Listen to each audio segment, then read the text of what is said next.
guys, Allison here, the Bored Housewife. Thank you so much for joining me for another episode of the Bored Housewife.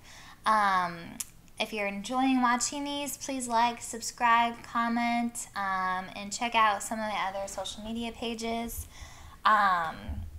because that would be really cool and we will continue to have a lot of fun. So you won't want to miss out on anything.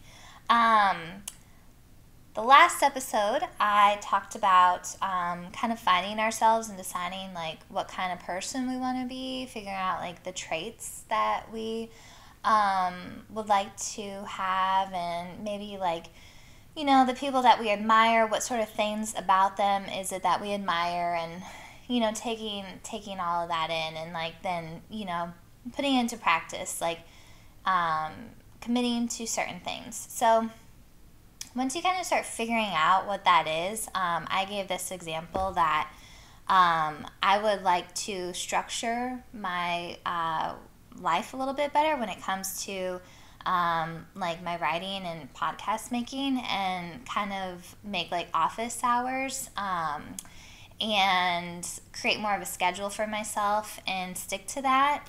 And so that's something that I'm working on and will be continuing to work on for a long time.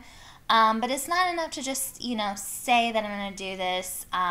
You know, I also mentioned in the last episode about, like, you know, really committing to what you're doing in private and in public. So whatever that means, you can watch the last episode to hear more about how I really get into that if you have not watched that episode yet. But basically, like, once you kind of figure out this path that you're on, now it's time to get disciplined, and now it's time to kind of start accepting things as they are. You know, hope. I always say hope for the best and prepare for the worst. I think that is probably one of my life mottos that I use on a regular basis, which I'll get into in just a minute. But yeah. More philosophy, more fun stuff. Definitely looking at this from a philosophical point of view. You know, so yeah. Thank you again for joining me for another week of The Bored Housewife. And cheers, guys. Let's have some fun.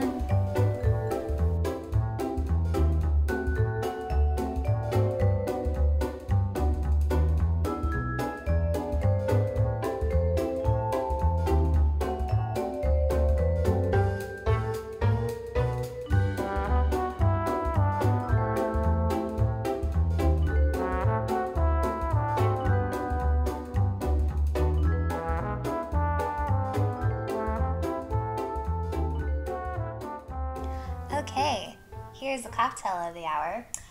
This is called a Campari Orange. It is made with 3 parts orange juice and 1 part Campari, and that's it. It's a very simple cocktail. I'm getting to this point in our move where I'm either going to have to throw liquor away, give it away, or drink it. So I'm like scrambling for cocktail recipes with things that I have at home so that we can use them up and I don't have to go buy new stuff. I love Campari.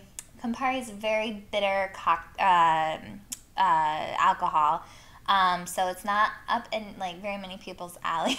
But if you give it a chance, I think it's really good, and it's really interesting with the orange juice. It kind of tastes like a really like kind of super, like, without the pulp, but you know how sometimes like pulp orange juice can be on more of the bitter side? It kind of tastes like that. So I think this is really good.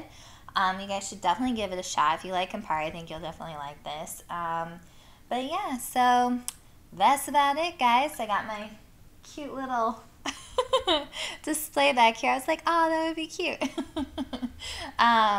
You could garnish this too if you wanted. The recipe didn't call for a garnish, and I kind of like it how it is. It's like a pinky red color. It's pretty. So, anyways, cheers, guys. Let's get to it. So, in this episode, I am continuing to work out of The Art of Living, and I'm going to start on page 47. The title of this segment or chapter, whatever you want to call these little bits, are it's called Events Are Impersonal and Indifferent. So there's quite a bit in this one, and I'm going to break it up and kind of talk about the ideas as we go along. So the first part is, it says, our hopes and fears sway us, not events themselves. Undisciplined people, driven by their personal antipathies and sympathies, are forever on the lookout for signs that build up or reinforce their unexamined views and opinions. So, what is it saying there? I think, like, we give too much meaning to arbitrary things sometimes. Like, we're constantly kind of looking for signs from the universe or whatever. And, not to say that, like, and it gets into this more towards the end, so I'm going to get to, like, praying and things like that, putting out positivity, whatever your, however you kind of, whoever you worship, okay, whatever it is that you do, we'll get to at the end of the chapter of this episode. But, sometimes I think, and I'm really guilty of this, where we look into things too much. You're struggling with an idea, and I think the thought here is, like, when our mind is on something, like, maybe it's about buying a new car. Like, should I sell my car and buy a new car? Okay. What are you going to see all the time? Your mind is focused. Even if you're not, like, actively thinking about it, your mind is going to be looking for things, because that's where you're at. You might have a dream about something because your brain is, like, working towards things. And, like, for some of us, we might look into that and be like, well, I had this, like, crazy dream that my, like, dead aunt came to me and told me this, that I should sell my car and buy a new one.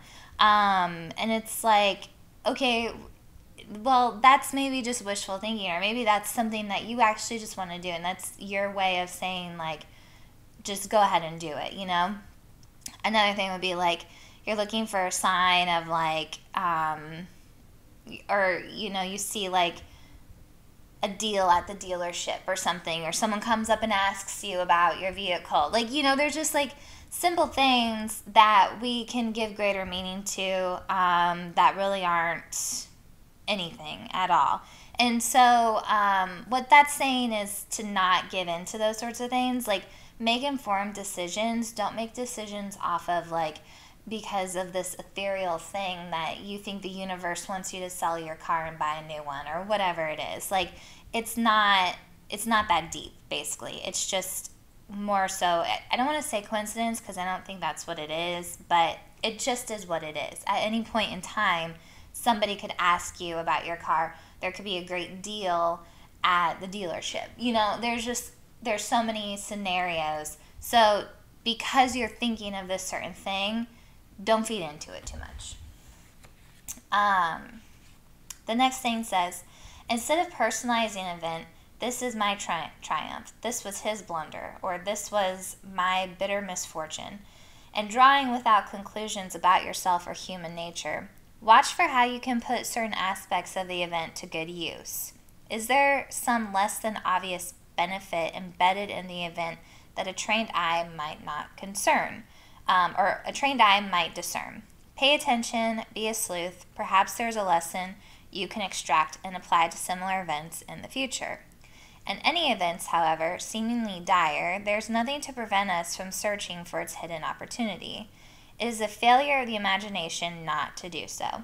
So, what is it saying here? It's saying that, like, nothing, an event, something that happens in our life, whether it's a win or a loss, it's all for a purpose. It's all has something to it. Whether you got to learn, like, we're learning something from it, right?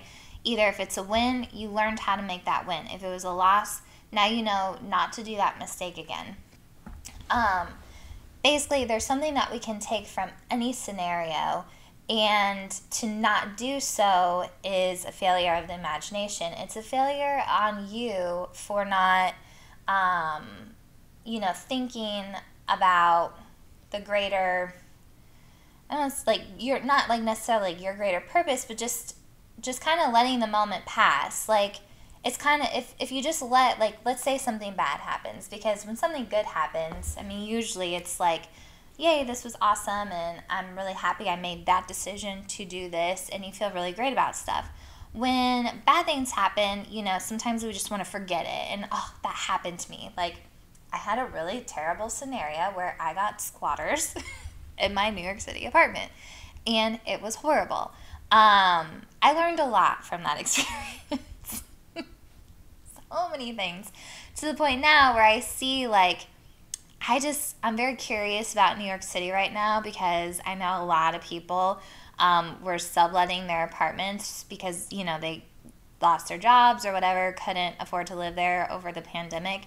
I'm just very curious what all of that looks like, or even with, like, the landlords. Like, people have squatters' rights, and in New York City, you can get away with a lot of shit for quite a bit of time. And so this is something I learned, something that everybody does. Everybody sublets all the time. I didn't think it would be any big deal, and it was a huge deal to me, and something I will never do again.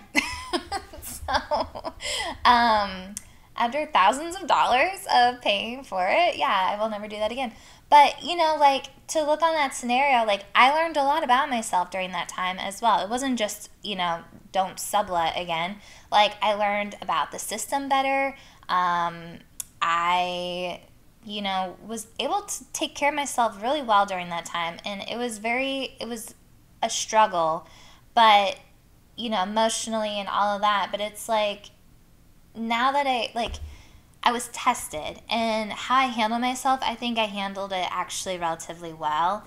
And it was seriously one of the first moments in my life where I had no control over the scenario. And so that was kind of cool, because it was like, I mean, it wasn't cool. Okay, it was not cool.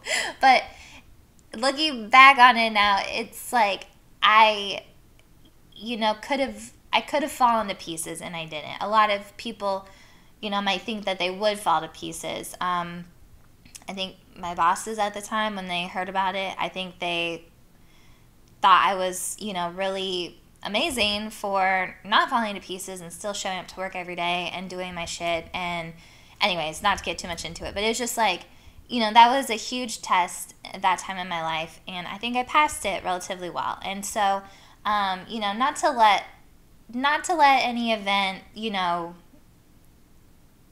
like, be bad or good. Just to accept the events as they are, learn from them, whatever you can take out of them. Get creative, you know. Something bad happens to you, how can you turn it around? You know, like, how can you make this get something from it, right? Because if we're not getting something from it, then it's just kind of a lost moment sort of thing.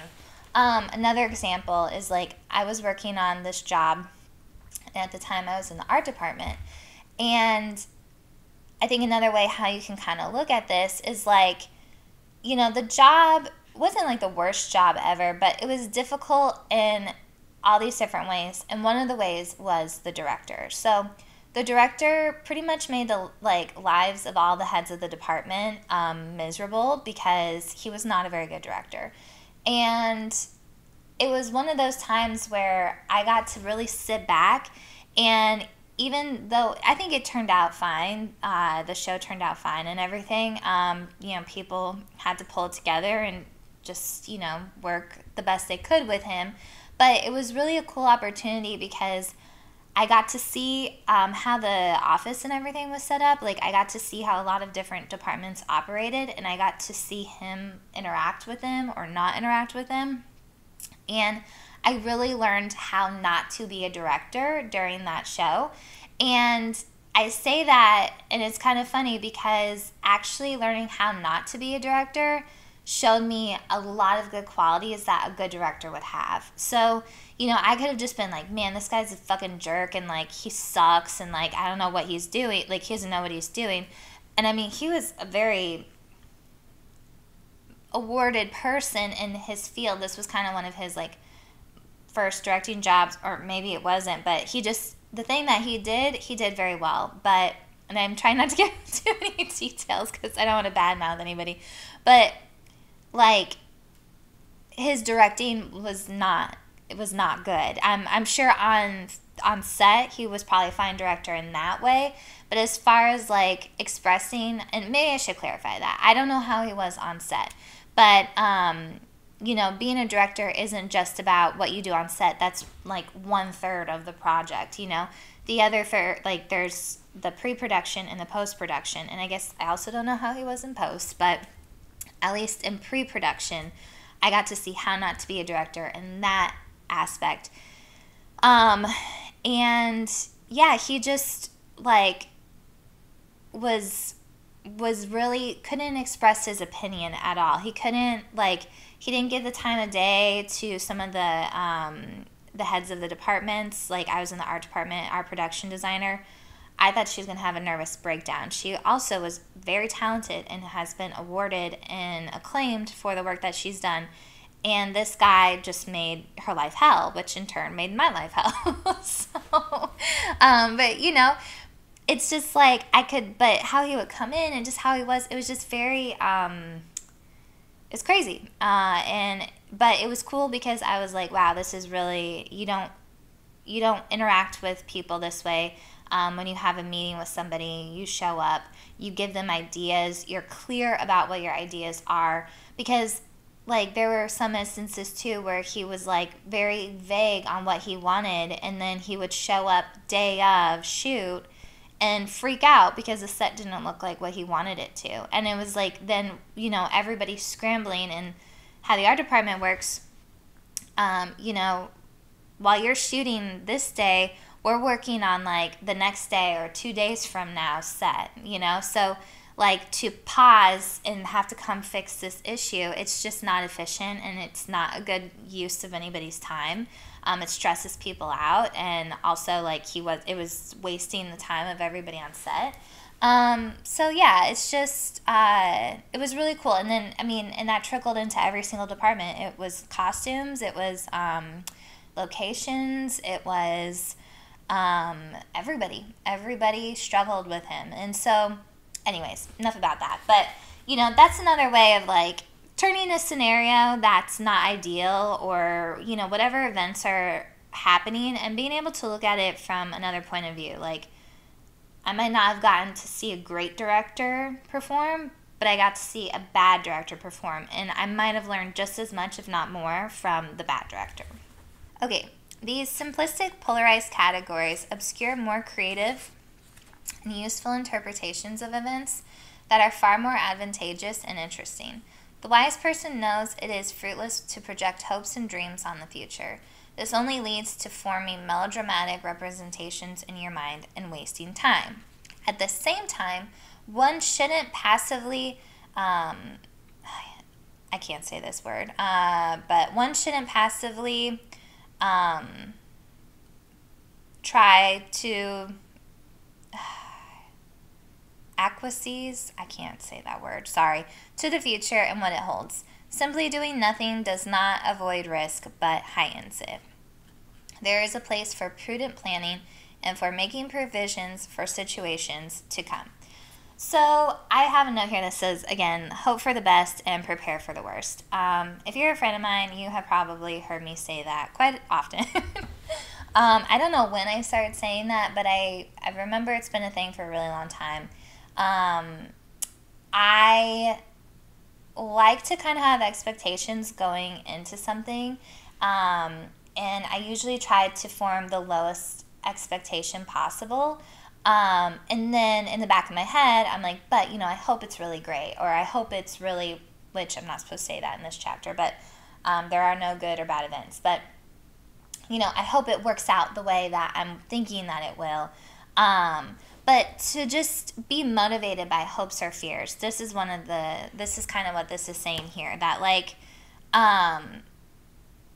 you know, the future is what it is, right? So to hope that it's going to be amazing, or to fear that you're going to fail or something, really is kind of nonsense, because the future is going to be what the future is. Now, you can try to plan for the future. You can try to do things that are going to, you know, help provide a certain outcome, but at the end of the day, there's only so much you can do, right? So I kind of had this idea of like, you're in school again and you have a spelling or a math test, okay? Um, me personally, I probably would have done better on the spelling test as I was growing up. So I would study really hard for the test, and more than likely, I would get majority of the words right.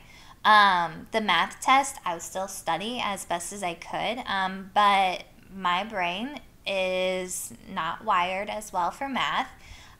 So sometimes I wouldn't, no matter how hard I studied on the math test, I might miss a few more than if it was like a spelling or grammar or writing class, versus like more of that mathematical thinking. So, however, I still studied and I still prepared for it. So, in that scenario, I think like a kid who has studied and prepared has a certain idea of what the outcome is already going to be, right? So, you know your limitations in math. You might be pleasantly surprised if you end up doing better than you think you would. Or, maybe if you study your butt off and you're still struggling, you might already realize in your head that, this isn't going to be my best grade. And to think and know where your limitations are in that, and to be like, oh, I hope I get an A on this test, but you know that no matter how hard you study in math, you're probably going to get like a C plus or a B minus. To hope to have an A plus is kind of nonsense, because it's just like, you know where your limitations are. In the same breath, if you don't plan at all, if you don't study for a math test, if you don't study for your spelling test, and you're just kind of winging it, and you're like, oh, I hope I get a good grade. Like, why would you necessarily hope that you would get a good grade when you haven't done any planning for it? Just hoping for something, or fearing like, oh, I hope I don't get, a D on my test. Well, none of that really matters, because the future is going to be what it's going to be. There could be several factors of why you may do well or not do well on a math test. Whatever the outcome is, though, again, remember that there's something to learn from it. If you studied really hard for your math test and you still only got like a C plus or a B minus, maybe you need to start, and you really want an A, maybe you need to start looking for an outside tutor or talk to your teacher more about how you can try to bring that grade up. Maybe there's extra credit that you can do so you can kind of make up for when you fail on the test. If you didn't study or do anything at all, then, getting a C plus or a B minus, whatever, or if you get a D or if you get an A, I mean, there's something to be learned from that. Like, if you didn't study at all and you got an A, well, maybe you're really good at just paying attention in class and you don't actually need to do that much studying. Maybe that's something you learn from it. If you get a D, or failing grade, then maybe next time, study. And I know that's really simple, but applying it to our lives, it's like, and I'm so guilty of this because I am such a worrywart all the time, worrying about how's this person going to react to this, how's this going to work out. And especially with our move going on, it's like there's all these things that are kind of out of my control. And the best that I can do is there's this one thing, it's called an area clearance, and we still haven't gotten it yet. And the person who is in charge of helping us with that, I don't think is very good at their job. So, the best I can do is just remind my husband to reach out to that person and say, hey, have you heard anything? Hopefully, after a while, we're annoying enough that this person is like, whatever. The same breath, though, I'm on these different pages of people who have already gone through and experienced what I'm experiencing, and I'm learning from them. And a lot of people have mentioned that, these area clearances sometimes just get sat on in Okinawa, and you really have to go and call everybody and figure it out so that it gets pushed through. So it's this is a scenario, this is stressful. Is it good or bad? It doesn't matter. It's something that I'm learning from. So in the experience that I'm having now, and then also looking at other people's experiences, I'm learning things of maybe what to do, what not to do. We definitely have a deadline. I can't get on the plane without that area clearance, and I really want it before we go on vacation because it's like I don't want to have to worry about any of it. But the future is what it is, and all we can do is be persistent. All we can do is try to plan the best that we can, and then from there on out, it's just it is what it is, and we just you just have to accept it, basically. But it's like, I heard this one time too, that when you worry about something, it's like you relive it twice. You're living it while you're worrying about it, and then you're living it again when the event actually happens. And I think that's really interesting thought process, because it's like, that's totally true.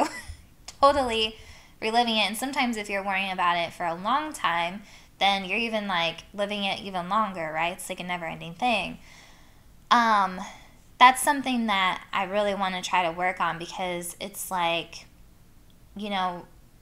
doing as much as you can. And I mean, I am a planner, I do organize, and I try to stay on top of important things. So I'm doing what I need to do. As far as getting stressed out and worried about it, calling this a bad situation, it just is what it is. And, me stressing about it, I'm just living this longer. Whether, we get the area clearance in a good time or not, it's like it'll come when it comes. And all we can do is try to stay on top of it. This is the last piece that I'm going to read. Train your intentions rather than fooling yourself into thinking you can manipulate outside events. If you are helped by praying or meditating, by all means do so, but seek divine counsel when the application of your own reason hasn't yielded any answers, when you have exhausted other means. What is a good event? What is a bad event? There is no such thing. What is a good person? The one who achieves tranquility by having formed the habit of asking on every occasion, what is the right thing to do now? So, like I was saying, try not to confuse, just arbitrary signs with, something from, a message from God, or, a message from the universe, whatever your thing is. I guess what I'm trying to say there is, I think, because I don't want to seem like, you can't ask God for help, because 100% you can. I pray to God all the time.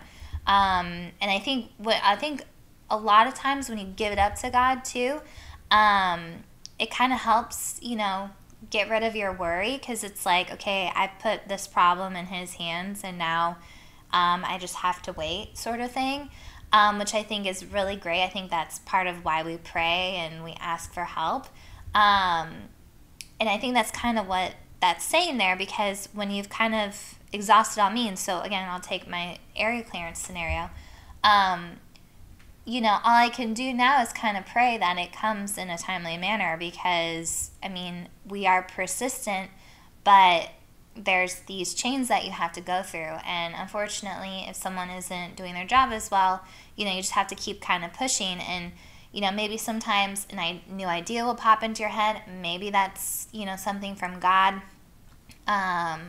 Maybe it finally kind of gets pushed through. But I think, moreover, it's kind of like He just kind of takes your worry away. And I'm not speaking from scripture or Bible or anything. This is just my interpretation. But, when we have these feelings and we're, these events that are going on, sometimes to just not feel the weight of it is actually what you need more so than anything else. And eventually the answers will come, whether that's something that God helps with or if it was already on its way. Who knows, right? Maybe you feel it in your soul or whatever, or, let's say you want to speak to the universe if you don't believe in God, or maybe you have a different God or whatever. Putting it out there, people are like, oh, I put this out in the universe. I give good vibes. I say that all the time, sending good vibes. It's like, when you do those sorts of things, you're trying to release the weight of whatever it is, and you know, just focus on the practical aspect of it and not necessarily the like stress and everything. And so yeah, again, like as we're kind of, I guess I'm gonna kind of wrap it up here. Like as we are becoming better versions of ourselves and, you know, trying to be more like philosophically mindful and you know, at peace, and like you said, like have tranquility. Like a good person is someone who finds tranquility. You know, understanding what's in our control, understanding that we can't control our emotions and our feelings to things, all this is connected, right? So this is just another piece of that where, you know, as you're working towards things and you're trying to maybe be better at something, you're going to come across challenges because it's hard to just change overnight, you know? Like I said, I'm, you know, working on structure and boundaries and all this stuff, and our dryer isn't working quite right, and my landlords kind of just like throw stuff on me sometimes when they're very good about fixing things, so I shouldn't complain. But they don't do it on my schedule. They just do it, and they don't consult me at all. And so, which is fine because I haven't established that in the relationship with them at all. But, you know, right now I'm in a very stressful time, and I just can't have distractions of someone trying to come and fix a dryer. And it's still like somewhat operating, so it still does its job. It just needs a component or whatever. It doesn't matter. But the point is, like, I don't have time for that right now. And I got really stressed out and super angry and overly emotional and feeling like I wasn't being heard and like all these different things. And so I finally just reached out, and my landlady was super sweet about it. And she's like, all right, we'll just fix it after you guys leave. Is that okay? And I was like, oh, that's totally fine. And so it's like, you know, I finally kind of stepped up and did something, and I was extremely uncomfortable leading up to it, to the point where I, you know, kind of bursted and had this kind of emotional breakdown for a second. But then I did it, and it was totally fine, and everyone is happy. There's no problems. And so and I actually feel a lot less stress for it. And it's just like, you know, as we get better at this kind of stuff, it gets easier. But in the beginning, when you're trying to change all of it, it's really hard. And so being disciplined in this way, you know, not reading into things, taking stuff as face value, and just not labeling something as good or bad or wonderful. Like, sure, of course, you have a really great day. Oh my gosh, I had such a great day today. But like, that only carries so much, because, you know, you're eventually going to have a bad day too. And I think that's another part of this as well. It's like, when there's a good day, there's going to be a bad day. When you kind of decide to take the days as is, and there's no longer good or bad days, they're just days, you're just kind of living. And you're accepting life as it is, and you're accepting the things that are happening, and you're taking all these different moments, and you're learning from them, and you're applying them to your life, and, you know, hopefully it just continues to make you feel more at ease with everything. Because I think that's another thing, like, and I'm not sure if I've talked about this fully yet, but I will get to it eventually. Like, happiness is fleeting. Like, that euphoric happiness is fleeting, and on those great days that you have, it feels awesome, but then you're going to have really low days too. So when you measure your life based on good and bad days, what's that going to end up looking like? Because you're only going to have so many really amazing days, and you're going to have only so many like really bad days. Rest of life is that in-between state where it was just kind of like an average day. So, you know, it might sound kind of like,